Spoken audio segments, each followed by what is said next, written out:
Hello प्यारे बच्चों, कैसे हो आप। पिछले वीडियो में हमने आपकी प्रश्नावली 1.1 के 4 सम सोल्व किए थे। आज हम 5वां सम सोल्व करेंगे। निम्नलिखित में से प्रत्येक में गुणन के अंतर्गत उपयोग किए गए गुण धर्म गुण का नाम लिखिए।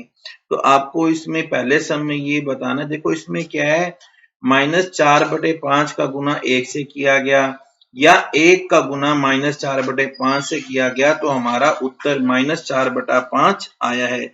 ये कहां कैसे आया है? तो बच्चों जब हमने सोल्व किया था, इसे हम कहते हैं गुणात्मक तत्समक। गुणात्मक तत्समक नियम के आधार पर हमने ऐसा किया। इधर आप देखिए -13/17 का गुना -2/7 से किया, या तो हमारे सामने इधर हमने यानी ये a है और ये b है, तो हमने क्या किया, इसमें हमने इसको a मान लिया और इसको b मान लिया, इनका हमने स्थान परिवर्तन कर दिया। इसे हम कहते हैं गुणन की क्रम विनिमयता। गुणन की क्रम विनिमयता के कारण हमने ऐसा किया। अब इसी तरह से देखिए -19/29 का गुना जब 29/-19 से किया तो 1 आया, तो ये तो हमने अभी पिछले सम में किया ही था। ये गुणात्मक प्रतिलोम है। क्या है बच्चों? गुणात्मक प्रतिलोम। तो ये हमारा जो 5वां सवाल है, ये इस तरीके से होता है। अब हमारा है छठा सवाल, हमें 6/13 को -7/16 के व्युत्क्रम से गुना करना है। तो बच्चों इसमें हमने क्या देखा कि हमें 6/13 का गुना -7/16 के व्युत्क्रम से करना है। अब व्युत्क्रम का मतलब तो आपको पता ही है ना, हमें इसका उल्टा करना होता है। 6/13 गुना 16/-7, हमने इसको उल्टा कर दिया। अब आप इसका बड़े आराम से गुना कर लीजिए। 16 6 96 और यहाँ पर आएगा 13 7 91 -96/-91, ये हमारा आंसर आ गया। सम बिल्कुल आसान है, बस यहाँ थोड़ा सा हमें घुमा दिया, -7/16 का व्युत्क्रम बना दिया। बच्चे क्या करते हैं, गुना करने के बाद व्युत्क्रम निकाल लेंगे तो आंसर गलत हो जाता है। इसके बाद हमारा 7वां सम है। तो इस सम में हमें ये बताना है कि किस गुणधर्म की सहायता से हम 1/3 गुना ब्रैकेट में 6 गुना 4/3 को ब्रैकेट में 1/3 गुना 6 गुना 4/3 लिख सकते हैं। तो आप इसको मान लीजिए, ये बन गया आपका a और ये आ गया b इंटू सी, और यहां पर आ गया a इंटू बी और ये आ गया आपका c। तो ये जो हमने इसको इस तरीके से किया, ये कौन सी प्रॉपर्टी है? तो ये तो बच्चों आपको बता ही रखा है ना, ये है हमारा सहचरिता नियम। सहचरिता नियम से हम इसका ऐसा कर सकते हैं। सहचरिता नियम, सहचरिता गुणधर्म से, सहचर्य गुणधर्म, जो मर्जी आप लिख लो, सहचर्य गुणधर्म के आधार पर हम ऐसा अभिकलन कर सकते हैं। ठीक है प्यारे बच्चों। अब हमारा है क्वेश्चन 8।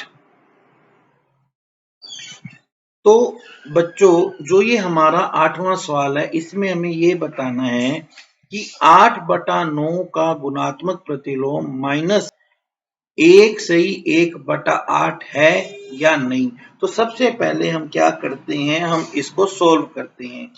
8/9, अब गुणात्मक प्रतिलोम तो आपको पता है ना, उल्टा होना चाहिए। 8 एकम 8 और 1 9। यहां पर क्या आया, गुना -9/8। इसे आप काटेंगे। जब हम इसे काटते हैं, 8 से 8 कट गया, 9 से 9 कट गया, तो गुणात्मक प्रतिलोम की शर्त होती है कि 1 बचना चाहिए। यहां पर क्या बच गया, -1 बच गया। देखिए जैसे a है, a का गुणात्मक प्रतिलोम होता है 1/a, 1/a, और a से a काटते हैं तो हमारे पास 1 बचता है, पर वो 1 बचता है प्लस का। यहां किसका बच गया बच्चों, माइनस का। इसलिए ये आएगा कि ये जो है, ये हमारा गुणात्मक प्रतिलोम नहीं है।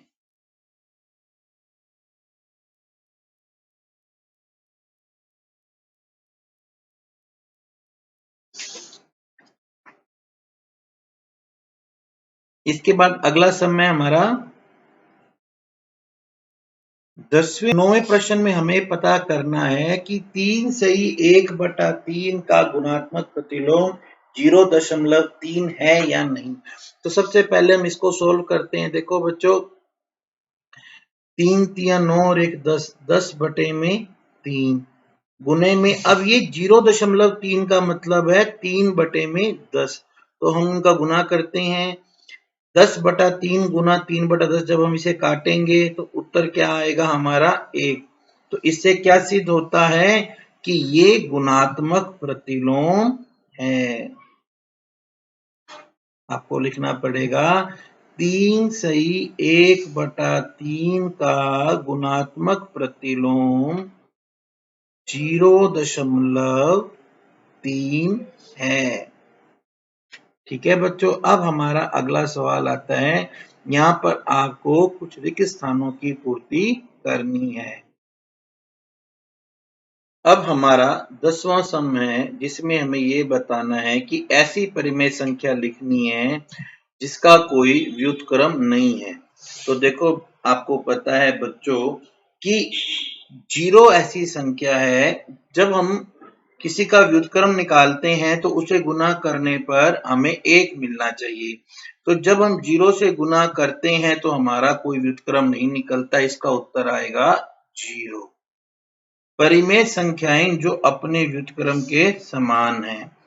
तो हमें पता है कि 1 का व्युत्क्रम होता है 1 और -1 का व्युत्क्रम होता है -1। इसलिए 1 और -1 ऐसी परिमेय संख्याएं हैं जो स्वयं के व्युत्क्रम के समान है। ये बात मैंने आपको बताया था ना कि जब आपको मैंने चौथे प्रश्न का छठा पाठ करवाया था, तब भी ये बात मैंने कही थी। भी मैं आपको आगे भी ये बात बताऊंगा कि -1 का गुणात्मक प्रतिलोम हम जब निकालते हैं तो वो -1 ही आता है। इसी तरह से परिमेय संख्याएं जो अपने व्युत्क्रम के समान है 1 और -1, परिमेय संख्याएं जो अपने ऋणात्मक के समान है। तो बच्चों, जो 0 है ना, जो परिमेय संख्या 0 है, वो अपने ऋणात्मक के समान है। इसके बाद में देखिए 11वां प्रश्न है, रिक्त स्थानों की पूर्ति कीजिए। शून्य का व्युत्क्रम।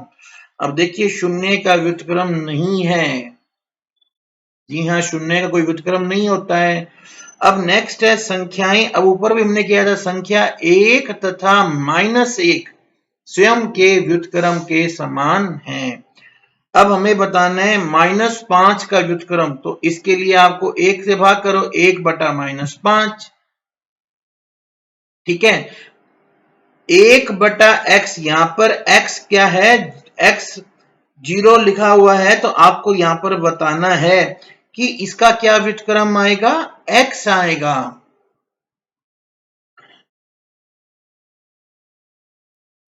नेक्स्ट है, दो परिमेय संख्याओं का गुणनफल हमेशा, ये एक नियम है, दो परिमेय संख्याओं का गुणनफल हमेशा परिमेय संख्या ही होता है।